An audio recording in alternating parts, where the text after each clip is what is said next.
Olá, estamos começando mais uma edição do programa Cidades Entrevista, aqui pela Rede Sul de televisão.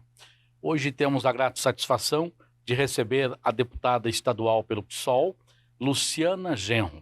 Deputada, já de início aqui queremos dar as boas-vindas, agradecer pela presença aqui na Rede Sul de televisão e compartilhar um pouco das muitas pautas que a senhora toca na Assembleia e na sua vida, pautas de vida também. Eu que agradeço, um prazer estar aqui com vocês. Iniciando então, deputada, muitos anos na militância aí da política em Brasília, né? Sempre uma deputada combativa, a gente conhece um pouco da larga história de trabalho que a senhora tem, mas agora está aqui no Rio Grande do Sul como deputada estadual. A avaliação sobre o governo Leite, em especial, como é que está? Pois é, eu tenho, como tu disseste, uma história bem longa também. Fui deputada estadual antes, né, deste mandato, e eu começo ressaltando esse fato porque eu voltei para a Assembleia Legislativa 24 anos depois do meu primeiro mandato, que foi em 1995, né, com o então governo Antônio Brito. Começou bem jovem na política, Comecei, né? Com 24 anos. E voltei para a Assembleia, e o interessante é que as pautas que nós enfrentamos na Assembleia são exatamente as mesmas de 24 anos atrás. Não mudaram. Inclusive, o perfil do governo Leite é muito semelhante com o perfil do então governador Antônio Brito. Não o perfil pessoal do Leite, que é uma pessoa, enfim, completamente diferente do Brito, mas as pautas que ele propõe para a Assembleia, né?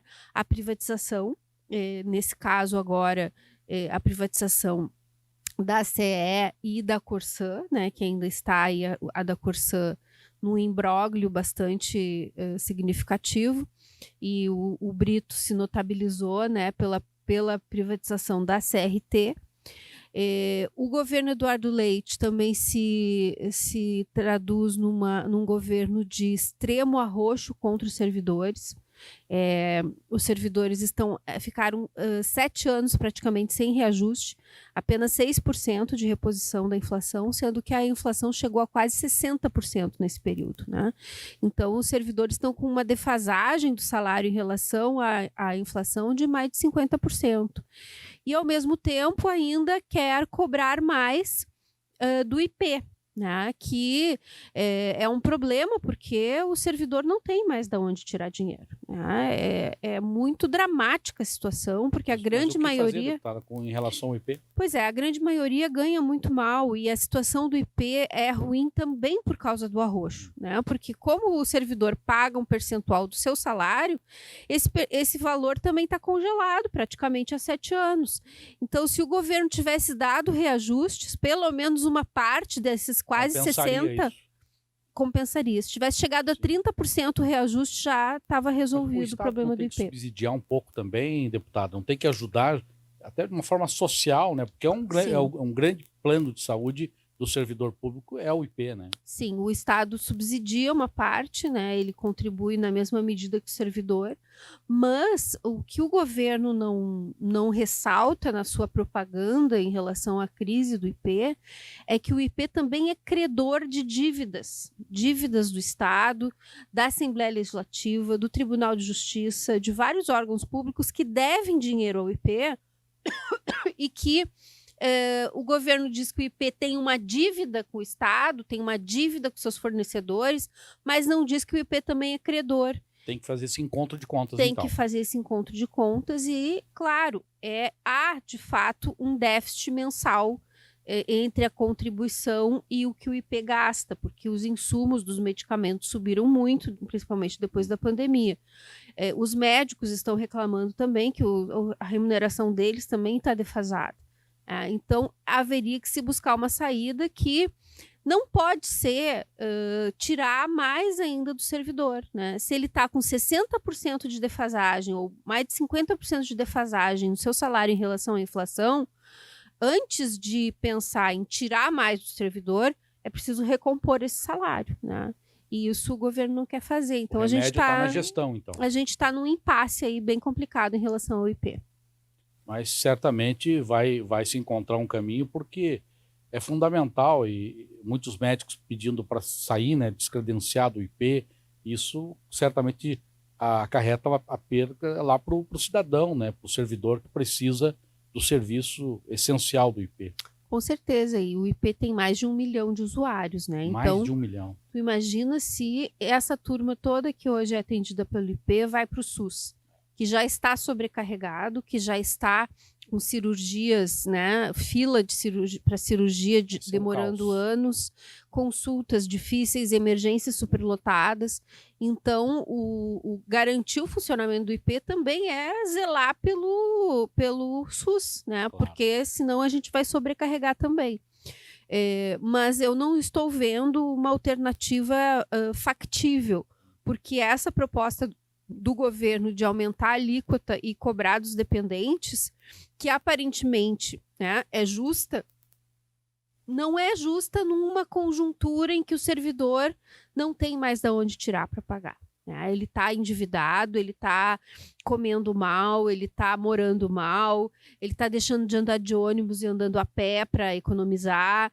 Então, o servidor, o professor, o brigadiano, todos esses que cumprem um papel fundamental para a nossa sociedade, né? Eles não têm mais de onde tirar para aumentar o pagamento do IP. Vai acabar empurrando para o SUS mesmo. Vai acabar empurrando para o SUS. Deputada, sabemos que esse assunto ainda vai render bastante ainda, a questão do IP Saúde. Como é que está a questão da Corsan? CE já foi privatizada, já não é mais, já está na iniciativa privada. A Corsan, como é que está? Ainda tem chance de não ser privatizada? Como é que a senhora tem atuado em relação a esse assunto? Pois é, a situação da Corsan é bem dramática, porque ela já foi vendida num leilão, e esse leilão está sendo contestado judicialmente através do Ministério Público de Contas, através de várias iniciativas jurídicas e políticas do sindicato, porque o valor de venda da Corsan foi muito abaixo do que ela realmente vale, né? E o Tribunal de Contas ainda está analisando essa questão. Então, por enquanto, a decisão de privatizar foi tomada, o governo conseguiu essa autorização da Assembleia contra o nosso voto, mas está nesse impasse jurídico. A nossa preocupação, além dessa questão do valor da empresa, né, ser muito maior do que foi vendido, é também como é que vai ser a garantia de um serviço de qualidade para as populações de mais baixa renda. Porque hoje a Corsan funciona com o que a gente chama de subsídio cruzado, né, que é as regiões de mais alto poder aquisitivo, onde as pessoas pagam contas de água mais elevadas e tem grande densidade de moradia, né, no mesmo local, elas acabam subsidiando a chegada da água e do saneamento em regiões mais longínquas, onde as pessoas estão mais esparsas e, portanto, precisa de mais estrutura para atender cada pessoa, e as contas também são mais baixas porque as pessoas são de baixa renda. Então, como é que vai se garantir, né, que continue havendo esse subsídio, que continue se garantindo que aquelas áreas que não são lucrativas continuem recebendo água e cheguem a receber saneamento, porque nós ainda estamos, né, com uma defasagem significativa aí na universalização do saneamento básico. Em contrapartida, a gente viu recentemente aí que o governo do estado aumentou, né, os salários, os altos salários aí, inclusive na própria Assembleia. E como é que a senhora vê isso aí, essa atitude do governo? Pois é, o PSOL foi um dos poucos partidos que votou contra. Tá? Nós votamos contra o reajuste do governador, dos próprios deputados, votamos contra o reajuste dos desembargadores, juízes, defensores públicos. Inclusive, eu tenho um respeito enorme pelo trabalho da defensoria e de muitos juízes também, muitos promotores. A gente quer que eles ganhem bem. Só que não dá para pedir sacrifício para a grande maioria e ter uma casta privilegiada que ganha, né, muito bem e ainda recebe os reajustes. E no caso desses poderes, os próprios servidores do Poder Judiciário não receberam reajuste até agora, os servidores da Defensoria, os servidores do Ministério Público. Então, não dá para aceitar que a cúpula se mantenha, né, muito bem, obrigada, enquanto que a maioria da base da pirâmide está com perdas gigantescas em relação à inflação. Então, por isso a gente votou contra e vamos continuar lutando para que venha uma proposta de reajuste para a base do funcionalismo, professores, brigadianos, policiais civis, servidores da saúde, servidores do judiciário, da defensoria e do Tribunal de Contas e do Ministério Público, que ainda não tem nenhuma proposta chegando na Assembleia Legislativa. Sim. Deputada Luciana Genro, pelo PSOL, deputada estadual aqui do Rio Grande do Sul, hoje é a nossa convidada do programa Cidades Entrevista, aqui pela Rede Sul de televisão, conversando, trazendo um pouco da sua experiência e dos projetos que ela vem trazendo aqui para o Rio Grande do Sul, para os gaúchos. Nós vamos a um rápido intervalo e já voltamos.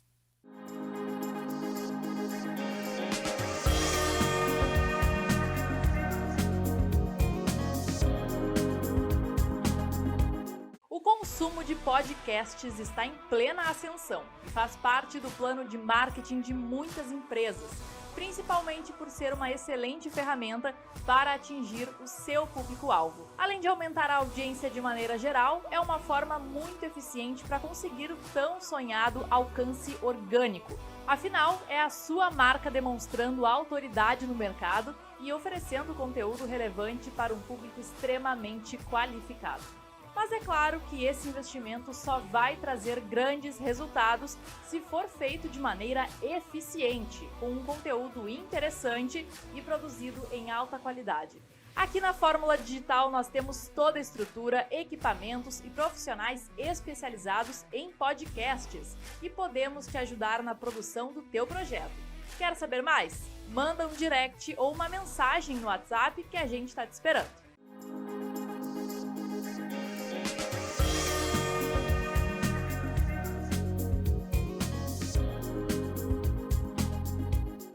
Estamos de volta com o programa Cidades Entrevista, aqui pela nossa Rede Sul de televisão.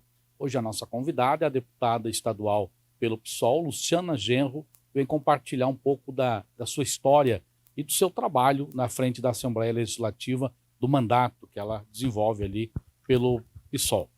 Deputada, ainda falando do seu trabalho, os projetos, como é que estão os projetos, as principais bandeiras que a senhora tem trabalhado à frente do seu mandato?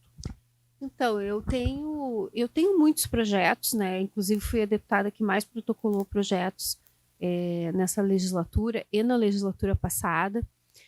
Mas eu vou mencionar 3 que eu acho que são assim, os mais relevantes, os mais importantes, e que inclusive eu me reuni com o chefe da Casa Civil na sexta-feira passada para solicitar a ele uma atenção a esses projetos, porque, bom, quando o governo é contra, fica mais difícil da gente aprovar, né? O primeiro deles é o projeto das câmeras nos uniformes policiais.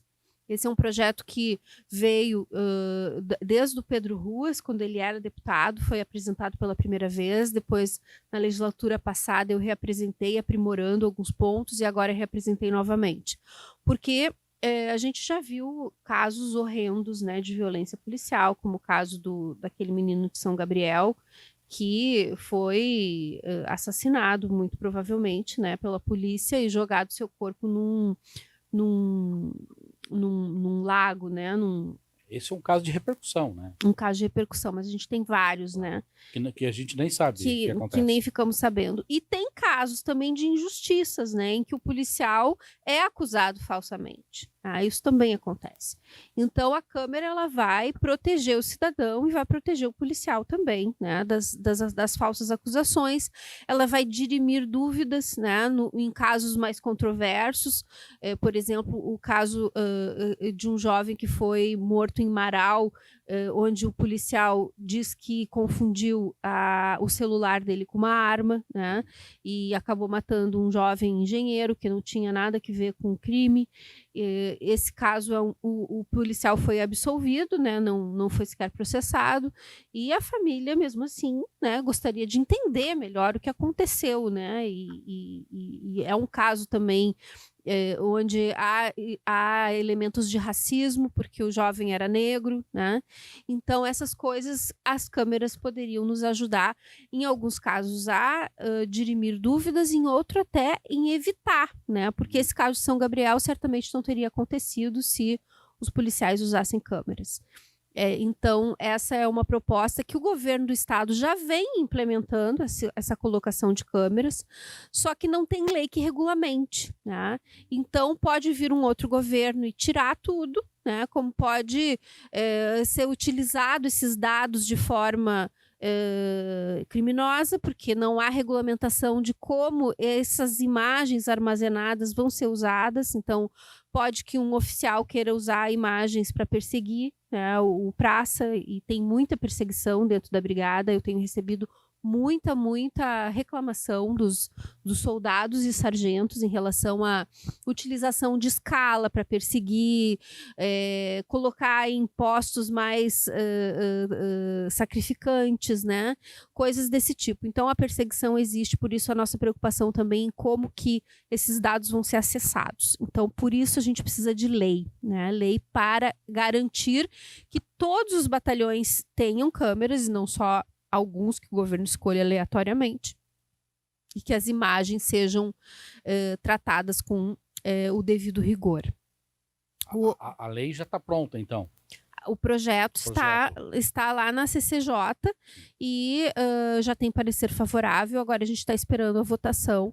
Por isso eu fui, inclusive, conversar com o chefe da Casa Civil para pedir que o governo apoie, né? São Paulo já não tem uma lei semelhante? Na verdade, nenhum estado tem lei, né?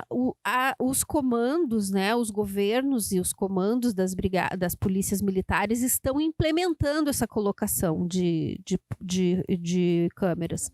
São Paulo e Santa Catarina, né, já estão muito avançados nisso, e o sucesso é gigantesco. Diminuiu brutalmente o número não só de pessoas abordadas que são mortas, mas de policiais mortos também. Por quê? Porque a pessoa que está sendo abordada, quando ela vê que está sendo filmada, ela se comporta diferente, né? Ela não provoca, ela se age de forma mais... Ela não vai querer produzir prova contra si. Não vai querer produzir provas contra si. Agora, então, esses dois estados, eles já têm a normatização legal? Não, eles não têm lei. Não, eles não têm lei. Então, a lei seria pioneira aqui no Rio Grande do Sul. E certamente seria exemplo para outros estados como legislação. Com certeza, com certeza. Eu espero que a gente consiga essa vitória. Outra proposta importante que eu tenho tramitando é uma lei para regulamentar de forma mais eficaz as terceirizações. O que está acontecendo hoje?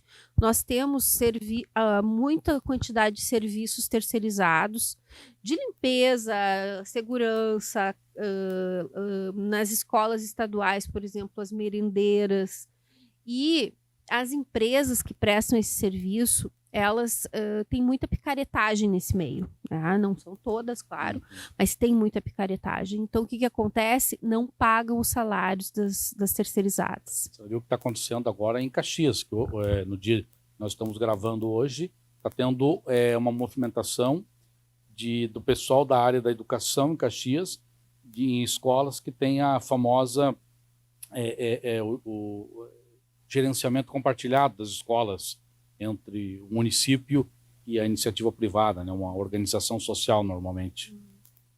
Pois é, aqui nas escolas estaduais, a gente teve um problema gravíssimo com as merendeiras que ficaram vários meses sem receber. Depois, muitas foram demitidas e não receberam os direitos. A gente teve que apelar, inclusive, ao governador pessoalmente, quando ele esteve na Assembleia no início do ano. Ele até foi muito, assim, importante que ele saiu da mesa do plenário e foi até as galerias falar com as mulheres que estavam lá, porque na sua maioria são mulheres de periferia, grande parte negras, grande parte mães solos, né, que sustentam sozinhas suas famílias. Então, quando elas não recebem ou quando atrasa o salário, é um drama gigantesco, porque elas não têm o que comer, não têm o que dar de comer para os seus filhos. É um salário muito pequeno. Então, um dia de atraso já significa um dia sem comer, né? E então a gente tem encontrado muitas dificuldades nessa área. Aconteceu na Assembleia Legislativa, né? A empresa que presta serviço de limpeza na Assembleia não pagou salários e eu até tomei iniciativa, fiz uma vaquinha entre os deputados para recolher dinheiro para dar uma ajuda para as mulheres que estavam lá sem ter condições de pagar suas contas porque estavam sem salário.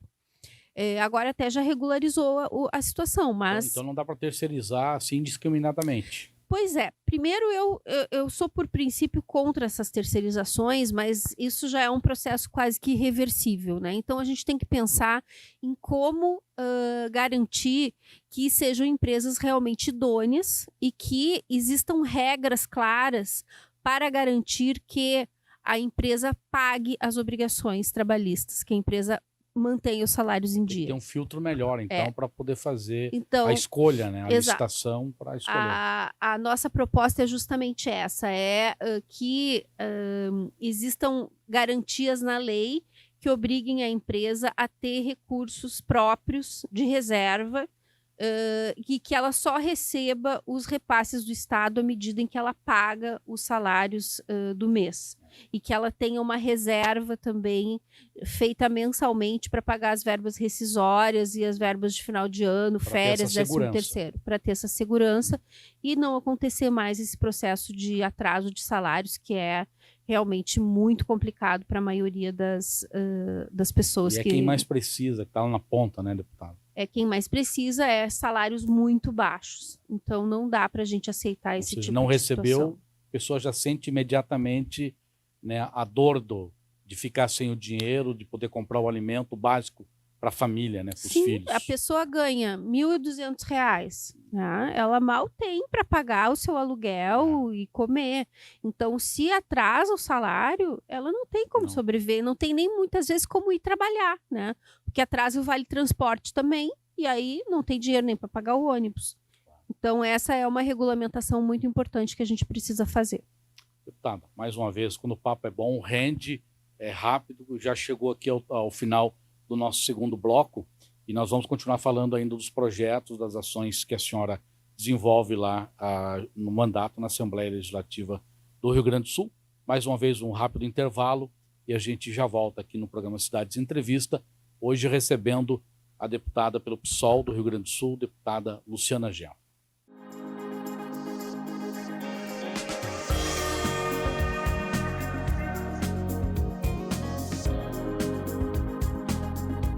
O consumo de podcasts está em plena ascensão e faz parte do plano de marketing de muitas empresas, principalmente por ser uma excelente ferramenta para atingir o seu público-alvo. Além de aumentar a audiência de maneira geral, é uma forma muito eficiente para conseguir o tão sonhado alcance orgânico. Afinal, é a sua marca demonstrando autoridade no mercado e oferecendo conteúdo relevante para um público extremamente qualificado. Mas é claro que esse investimento só vai trazer grandes resultados se for feito de maneira eficiente, com um conteúdo interessante e produzido em alta qualidade.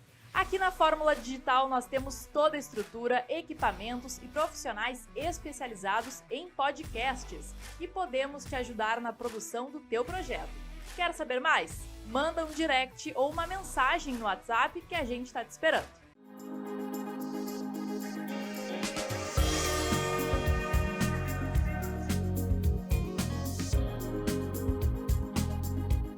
Estamos de volta com o programa Cidades Entrevista, aqui pela Rede Sul de Televisão. Hoje temos a satisfação de receber a deputada Luciana Genro, pelo PSOL, vem falar um pouco do seu trabalho, do mandato dela à frente aqui da Assembleia Legislativa do Rio Grande do Sul. Deputada, a gente falava anteriormente dos seus projetos, das ações. Quais outros que a senhora vem desenvolvendo, vem trabalhando em benefício da população do Rio Grande?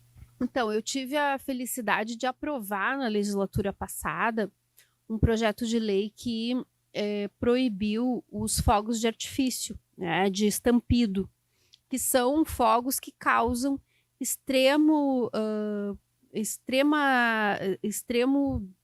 dor e desconforto para crianças autistas e para animais. né? Principalmente cachorros, mas também outros animais sofrem muito com os estampidos.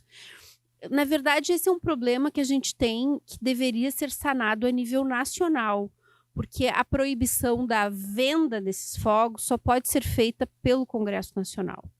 Aqui no estado a gente pode proibir o uso deles, mas não a venda. Então, na verdade, é uma gambiarra que a gente faz, né? Como se diz popularmente, é uma gambiarra. Pois a gente fez uma gambiarra, né, proibindo a venda dos fogos, mas o que aconteceu?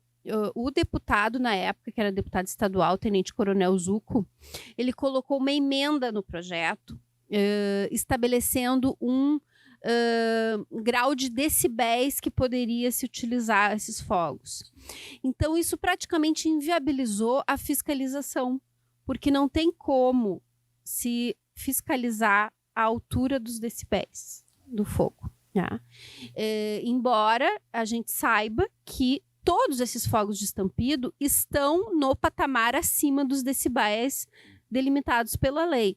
Mas para criar prova e garantir que não seja usado, né, inclusive o pessoal que vende, eles mentem, né, eles dizem para o consumidor que aquele fogo está dentro da lei, né, quando na verdade ele não está. Então eu apresentei uma mudança na lei que eu havia aprovado na legislatura passada, que é retirando essa parte dos decibéis, né, para garantir que efetivamente se possa fazer a lei funcionar, porque ela funcionou em parte, porque o que acontece? Prefeituras, governos, instituições não fazem mais aqueles espetáculos com fogos de estampido, só com os fogos de luz, né? Então, em parte, funcionou. A gente estava falando aqui antes de começar o programa que o meu pai tem uma casa em Arambaré. Arambaré era uma cidade que ficava insuportável no Ano Novo, né? De tanto era o barulho dos fogos de estampido. E é uma cidade pacata, né? E é uma cidade bem pacata e pequena, né? Exato. Então, assim, eu me lembro que o primeiro Ano Novo que a minha irmã passou lá com os filhos dela pequenos foi um inferno, porque as crianças não conseguiam dormir. Aí, com a lei, isso terminou. Agora, a Prefeitura de Arambaré, inclusive, cumpre muito bem a lei e só faz os espetáculos de luzes. Então, nesse aspecto, a gente conseguiu um ganho. Mas as pessoas particulares continuam usando os fogos de estampido, né? Aí já é mais difícil fiscalizar. Mais difícil fiscalizar. Então, a gente quer aprovar essa mudança aí para conseguir melhorar a fiscalização e, inclusive, intimidar os próprios vendedores, né? Para que eles não vendam esse tipo de fogos de estampido. E se não fosse pela lei, que fosse pelo bem-estar das pessoas, né? Quando a gente pensa em crianças autistas, é um drama. Eu conheço várias mães de crianças autistas. As crianças entram em surto por causa do barulho, né? Elas choram muito, elas gritam, tem criança que desmaia, né, por causa do barulho. E, bom, os cachorros, qualquer um que tem cachorro sabe, né, o quanto o cachorro sofre também. Às vezes eles fogem, eles enforcam nas coleiras por nervoso, eles se perdem, morrem atropelados. Passarinhos também morrem, né, quando o fogo estoura muito perto do pássaro, ele também morre. Então, é uma questão de conscientização também. Inclusive, eu aprovei uma lei que foi a lei da Semana Estadual de Conscientização sobre o uso de fogos, né? Que é a última semana do ano, ali entre o Natal e o Ano Novo, onde a gente faz campanhas, né, de conscientização para que as pessoas entendam que elas podem fazer os espetáculos com aqueles fogos de luzes que são lindos, né, que produzem imagens maravilhosas, mas não com aqueles que é o estampido, aquele tiro, né, que muitas vezes nem luz ele tem, é só o barulho mesmo. Então, por favor, não vamos utilizar esses fogos. Faz tão mal para as pessoas, para que fazer, né? Mas, deputada, nós estamos aqui no nosso terceiro bloco. Governo federal, só hoje ocupa ministérios, que eu me recorde, acho que não, né? Como é que está o governo federal e como é que o partido está no governo federal, tem se comportado em nível federal? Pois é, a situação nacional do país é bem complexa, né? Porque nós passamos aí 4 anos do governo Bolsonaro que foi um governo de extrema direita, um governo que durante a pandemia fez uma gestão genocida, né, da questão das vacinas, da questão do isolamento social, da questão da garantia até de oxigênio para quem estava em sofrimento de falta de ar, um desdém completo pela vida, né, do Bolsonaro, imitando a pessoa se afogando, né, a pessoa com falta de ar, dizendo que não é coveiro. Então tivemos esse horror aí durante esses anos. E além, claro, das questões envolvendo a família dele, com rachadinhas e lavagem de dinheiro, depois veio esse episódio das joias, que a gente ficou sabendo depois. Então, assim, foi uma vitória enorme a gente ter conseguido, né, derrotar o Bolsonaro, mesmo por uma margem tão pequena de votos, e eleger o Lula para, enfim, dar um oxigênio e conseguir respirar melhor, literalmente. Mas, obviamente, que a gente sabe que o governo do Lula é um governo de coalizão com outras forças políticas que não compartilham da ideia de mudanças estruturais na sociedade, né? E que o sistema econômico que nós vivemos, ele é um sistema que, a cada crise econômica que vem, sempre quem paga a conta são os trabalhadores, né? Sempre é o povo que está pagando a conta da crise. Fraco. Sempre o mais fraco. Então, a gente precisa de mudanças mais estruturais, tanto na política como na economia, que eu não vejo que o governo Lula vá fazer, né? Por isso, inclusive, o PSOL deliberou por não entrar com cargos no governo, embora a gente tenha a Sônia Guajajara, que é filiada ao PSOL, mas ela está lá representando os povos indígenas, não ao partido. Mas a maior prova disso é da importância dessa independência, né, de poder votar como a gente considera que é o mais correto e não por uma obrigação, né, de lealdade ao governo, foi o caso do arcabouço fiscal. Né? O arcabouço fiscal, a bancada inteira do PSOL votou contra o arcabouço fiscal. Por quê? Porque o arcabouço fiscal proposto pelo Lula foi uma repetição do teto de gastos que o Temer havia imposto, só que um teto um pouquinho maior. Tá? O que é o teto de gastos? Que é uma lei que determina que as despesas com saúde, educação, segurança não podem crescer. Elas têm que ficar sempre no mesmo patamar. Com o Lula, com o arcabouço fiscal, permitiu a possibilidade de um crescimento de 2,5%. Mas isso é muito pouco em relação às necessidades. É só a gente ver a situação que está a educação, que está a saúde, que está a segurança, que precisa de mais investimentos. O que tem que ter teto é o gasto com a dívida pública. Esse sim precisa de teto, porque ele consome mais de 50% do orçamento do país. Né? São bilhões de reais que a gente paga em juros. E, aliás, o Brasil é o campeão de juros reais no mundo. É o juro real mais alto do mundo, é o que o Brasil paga. Isso, claro, não é responsabilidade do Lula, é responsabilidade do presidente do Banco Central, que agora já é independente, né? Foi nomeado pelo próprio Bolsonaro. Então, é uma situação difícil, onde a gente, ao mesmo tempo que precisa enfrentar a extrema-direita, que segue viva, que segue atuante, que segue tentando trazer as suas pautas, e, ao mesmo tempo, também ser uma ala esquerda que apoia o governo quando há um enfrentamento com a extrema-direita, mas que tem a sua independência para dizer não a essas pautas que atingem os investimentos na educação, na saúde, nos servidores públicos, né? E que tenha também capacidade de mobilização, porque a gente sabe que as mudanças só acontecem quando tem pressão social. Né? Então tem que ter gente mobilizada, pressionando para que a gente possa realmente mudar a situação da política no Brasil. Com certeza. Mais uma vez, deputada, peço licença, a gente vai a um breve intervalo, hoje recebendo a deputada pelo PSOL, deputada estadual Luciana Genro, que é a nossa entrevistada do programa Cidades Entrevista, aqui da Rede Sul de televisão. Rápido intervalo e já voltamos.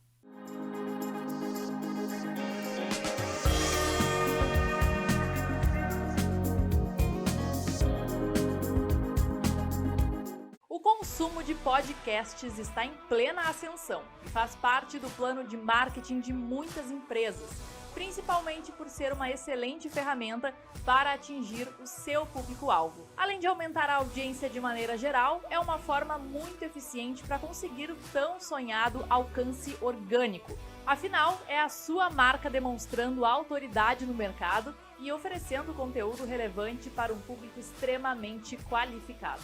Mas é claro que esse investimento só vai trazer grandes resultados se for feito de maneira eficiente, com um conteúdo interessante e produzido em alta qualidade.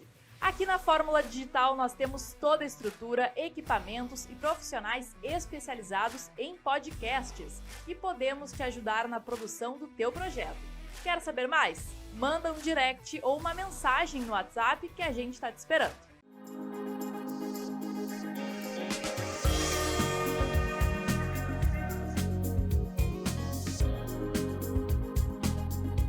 Estamos de volta com o programa Cidades Entrevista, que hoje recebe a deputada estadual pelo PSOL, deputada Luciana Genro.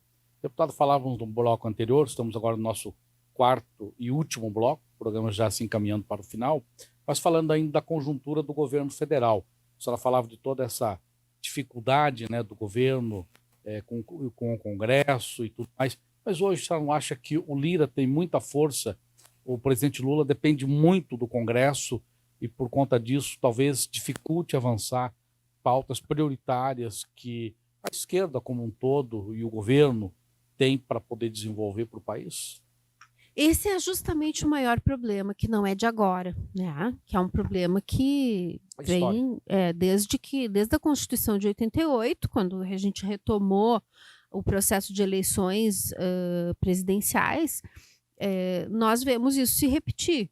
Todos os governos tem uma relação de dependência do parlamento para aprovar as suas pautas. Então, acontece o quê? Fazem coalizões, né? Sempre abrindo mão, muitas vezes, dos seus princípios políticos para atender os interesses desses outros partidos que não ganharam as eleições, mas que acabam tendo uma influência gigantesca no governo. Foi assim com o Fernando Henrique, né? O Fernando Henrique, que era, em alguns pontos, um político progressista, teve que se ligar ao PFL na época para ter maioria no Congresso. E, principalmente, vimos isso com o Lula, né? Que se uniu ao MDB e ao Centrão, né? E todo aquele escândalo de corrupção que a gente viu, tanto no Mensalão como na Petrobras... Tanto o Mensalão como a Petrobras foram resultado desse modelo de coalizão, né? De partidos fisiológicos que não têm identidade política com o governo, mas que se relacionam com o governo em troca de verbas, muitas vezes ilegais, como o caso foi do Mensalão e como foi o caso da Petrobras, e outras vezes as emendas parlamentares, né? O orçamento secreto, como a gente viu, o Lira está todo enrolado nessa questão do orçamento, né? Com a questão lá dos kits de robótica, que aparentemente foram superfaturados e não chegaram nas escolas e foram comprados em excesso. Enfim, um grande esquema, né, de desvio de dinheiro público que provavelmente o Lira está envolvido. Então, qual é a saída diante disso? Eu acho que teria-se que mudar essa lógica de como governar. E aí eu trago o exemplo do presidente da Colômbia, né? Na Colômbia, diante das pressões e das chantagens do parlamento, o que o presidente fez? Ele foi para a rua, ele apelou para o povo, ele mobilizou milhões para apoiar as pautas dele dentro do Congresso Nacional. Então, isso demonstra que é possível. Né? O povo que é soberano, inclusive. O povo é soberano e quando o povo se mobiliza, agora a gente completou 10 anos de junho de 2013. Né? Então, quem não se lembra, né, do que ocorreu no Brasil há 10 anos atrás, com milhões de pessoas na rua pedindo a questão da passagem de ônibus, mas não era só por 20 centavos, né? Era por saúde de qualidade, educação, segurança, era contra a corrupção, era contra um sistema político que não permitia as pessoas expressarem e verem a sua vontade se expressar no governo e no parlamento. Mas a resposta dada pelo governo Dilma na época foi pífia, né? Então essas pautas de junho de 2013 ficaram pendentes. A extrema-direita também cresceu em cima disso, né? Porque as pessoas que não se identificavam mais com a política enxergaram naquela figura do Bolsonaro alguém que dizia: eu sou o antipolítico, eu sou o antissistema. Quando a gente sabe que ele não era nada disso, né? Que ele já era deputado há 1000 anos Sim. E nunca tinha feito nada pelo povo. Carreira. Mas, enfim, ele conseguiu vender um peixe, né, que não era real, mas que colou. Então, a meu ver, o segredo, né, é a mobilização popular. É claro que não é fácil, né, não é tão simples assim, mas é o necessário, né, porque com esse modelo de política tradicional, o Brasil só vai afundar cada vez mais e a gente vai ter um escândalo de corrupção atrás do outro e o dinheiro público escorrendo por esse ralo da corrupção, a maioria do povo passando fome, passando dificuldades e os governos não dando respostas efetivas. Deputada, próximo ano aí nós temos mais um ciclo de eleições, agora as eleições municipais para prefeitos, vereadores. Como é que o pessoal, especialmente Porto Alegre, capital dos gaúchos, como é que o pessoal vai se comportar? Vai sair com candidato? A senhora vai sair na cabeça da chapa aí para prefeita? Como é que está o cenário? Ou estão trabalhando, ainda estão se reunindo sobre isso? Claro que o ano que vem já está aí, né? Está batendo aí. Não, eu acho que essa discussão tem que ser acelerada, né? Inclusive o Roberto Robaina, que é nosso vereador e líder da oposição na Câmara, tem trabalhado muito nessa questão, chamou uma reunião há algumas semanas atrás com o PT e o PCdoB e o PSOL para a gente começar esse debate sobre uma unidade da esquerda para enfrentar o Melo, para enfrentar o bolsonarismo em Porto Alegre. A gente acha que é necessária essa unidade, né? Agora, quem vai encabeçar é um debate a ser feito, né? Nós oferecemos o nome do Pedro Ruas, mas obviamente que existem figuras que têm uma força superior a qualquer um que o pessoal possa indicar. O Olívio, por exemplo, né? O Olívio foi o nosso candidato ao Senado, o Robaina foi o primeiro suplente dele. Por que a gente não repete essa fórmula na prefeitura? Mas você acha que o governador Olívio tem disposição para a política ainda? Ele encarou uma campanha para o Senado, né? Conseguimos uma votação muito expressiva, embora com uma campanha fraca, porque o PT não estava, de fato, apostando na campanha do Olívio. De corpo e alma. Não estava. As bandeiras do Olívio, por exemplo, chegaram na véspera da eleição, a gente passou a campanha inteira sem bandeira, né? Então, detalhes que acabam, né, prejudicando. E aí o Rio Grande do Sul elegeu o Mourão para o Senado, alguém que não tem história nenhuma aqui no Rio Grande do Sul. Aliás, ele nem vem aqui agora como senador, né? Então, eu acho que a gente tinha que fazer uma revanche, né? E levar o Olívio de volta para a prefeitura. O desafio é convencer o governador Olívio, então. Eu acho que se houvesse um pedido, né, de todas as forças políticas, do PT, do PSOL, do PCdoB, eu acredito que ele poderia aceitar, porque a gente sabe que um prefeito, embora ele seja um cargo muito cansativo, trabalhoso, ele não governa sozinho, né? Ele vai se apoiar em outras figuras, né, que vão ajudar a governar. Então, o Olívio, como prefeito, ele simboliza todo um acúmulo, né, de governos que Porto Alegre já teve, mas, ao mesmo tempo, trazendo forças políticas novas, como é o próprio caso do PSOL, que nós nunca participamos de nenhum governo do PT, e nós estaríamos dispostos a participar para ajudar a que Porto Alegre fosse mais uma vez vanguarda, né, na demonstração de que uma prefeitura pode sim não só fazer políticas sociais que melhorem a qualidade de vida da população, mas também que a prefeitura pode ser um instrumento de luta para a mudança da política em geral e também para o impulsionamento de pautas nacionais que são importantes para a cidade, como a moradia, como a segurança, né, que são pautas necessárias que a prefeitura não tem uma ingerência direta, mas que ela pode também ajudar a impulsionar com essas lutas nacionais que são necessárias. Deputada, mais ainda um assunto que está a tempo aqui antes do final do programa. a senhora criou uma ONG, que é a Emancipa. Que ONG é essa? Qual é a importância do trabalho que ela realiza? O Emancipa é uma organização que presta, em primeiro lugar, luta pela educação popular. Né? Então, a gente é um movimento também de luta pela educação popular e prestamos um serviço de cursinhos gratuitos para jovens de baixa renda. Tá? Então, não só em Porto Alegre, temos em várias cidades aqui da região metropolitana, professores que são voluntários, que gratuitamente doam o seu tempo para ajudar alunos de baixa renda a ingressarem na universidade.